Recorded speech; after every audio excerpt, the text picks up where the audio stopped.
Қайырлы күн достар, сіздермен Мерей, менің каналыма қош келдіңіздер. Бүгін мен сіздерге міне видеода көріп тұрғандарыңыздай қатпарлы нанның қалай жасалу жолын бөлісетін боламын. Өте оңай, үй жағдайында жасалынатын рецепт. Міндетті түрде сіздер де жасап көріңіздер. Жақындарыңызға қатты ұнайды деген ойдамын. Ал бірге жасап көрейік. Алдымен таза ыдысымызға сүт құямыз, оның үстінен ыстық су құямыз.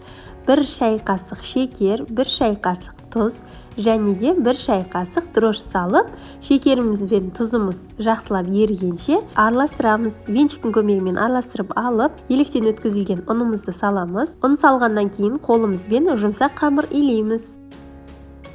Ұнның консистенциясы әртүрлі болғандықтан әрқайсымызда әртүрлі көлем кетуі мүмкін. Сондықтан міне видеодағыдай жұмсақ қамыр иленгенше ұн қосамыз.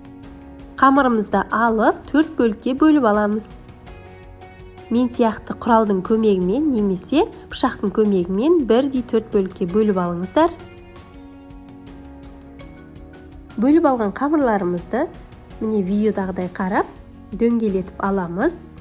Тәрелкеге ұн сеуіп, дөңгеленген қамырымызды біртіндеп қойып шығамыз. Міне достар, видеодағыдай жасаңыздар. Барлық қамырымызды қойып, бетінен пакет жауып, оның бетінен майлық қойып, 15 минутқа қойып қоямыз. 15 минуттан кейін аламыз, қамырымыз кішкене көтеріледі біздің. Біртіндеп қамырды ала отыра, қолымызбен ұн себе отырып дөңгелетеміз. Міне видеодағыдай жасаңыздар. Қамырымыз кішкене қолымызға жабысқыш болып келеді.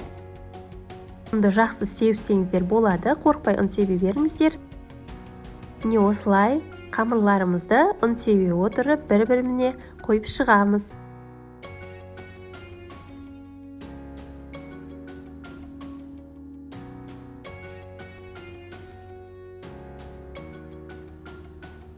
Араларына міндетті түрде жақсылап ұн себіңіздер, достар. Аралар жабысып қалуы мүмкін. Барлық ұнымызды осылай дөңгелетіп, ұн сеуіп қойып алғаннан кейін оқтаудың көмегімен жаямыз. Міне достар, 4-еуін бірден жайсаңыздар болады, немесе кезекпен бөлек-бөлек жайып алсаңыздар болады. Мен осылай 4-еуін бірге жайып шықтым. Арасына міндетті түрде ұн сеуіп отыруды ұмытпаңыздар. Міне достар, біздің жайылған қамырларымыз дайын. 4 қамырды бірге жайдым. Аралары жабыспас үшін ұн сеуді ұмытпадым. Міне сіздер де осылай жасап көріңіздер, немесе бір-бірден кезек-кезек жайып алсаңыздар болады. 3 қамырды ала тұрып, ең бірінші қамырға арасына ерітілген сары май жағып шығамыз. Сары май менде 82% сары май. Таза сары май болғаны жақсы. Қамырдың барлық жеріне осылай біркелкі етіп жайып аламыз. Екінші қамырды да алып, екінші қамырға да сары майды жағамыз.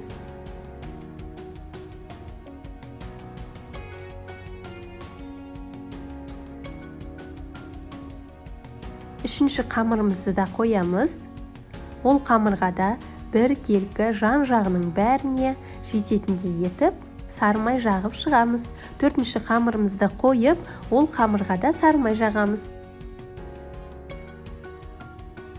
Майымызды жағып алғаннан кейін, міне видеодағыдай бір бүктеп, тағы да сары май жағып, екінші жағында осы бүктелген жеріне тағы да бүктейміз. Видеоға міндетті түрде мән беріп қараңыздар. Сонда сіздердің жасап жатырған рецептеріңіз өте сәтті шығатын болады. Міндетті түрде менің айтуым бойынша жасап көріңіздер.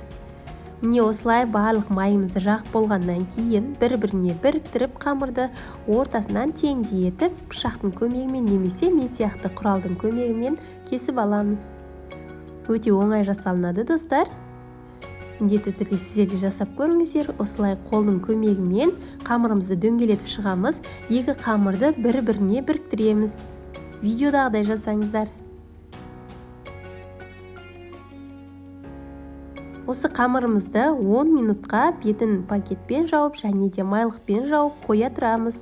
10 минуттан кейін алып, қамырымыздың бетіне кішкене ұн себелеп, оқтаудың көмегімен жаямыз. қамырымыз жұқа болып кетпесін, мен бұл нанды әсел пеште пісірдім. Сондықтан әсел пештің табасына келетіндей етіп дөңгелетіп жаямыз. Жайып алған қамырымыз табаға пергамент қағазын төсеп салып, оның үстінен жұмыртқаның бір ғана сарыуызын жағып шығамыз. Бір сарыуыз жеткілікті, ағуызы қажет етпейміз. Сарыуызды осылай щетканың көмегімен жағып алғаннан кейін күнжіт себеміз әсемдік үшін, және де 200 градус қызып тұрған пеште 30-35 минутта пісіріп аламыз. Міндетті түрде сіздер де пісіріп көріңіздер, және де пештеріңізді қадағалап тұруды ұмытпаңыздар. Міне достар, біздің қатпарлы нанымыз пісіп шықты, өте дәмді болды, өте қатпарлы болып шықты. Міне видеода көрініп тұрғандай, сіздер де міндетті түрде жасап көріңіздер. Және достар, менің каналыма жазылып, жанындағы қоңырауша белгісін басуды ұмытпаңыздар. Астарыңыз дәмді болсын, қош сау болыңыздар.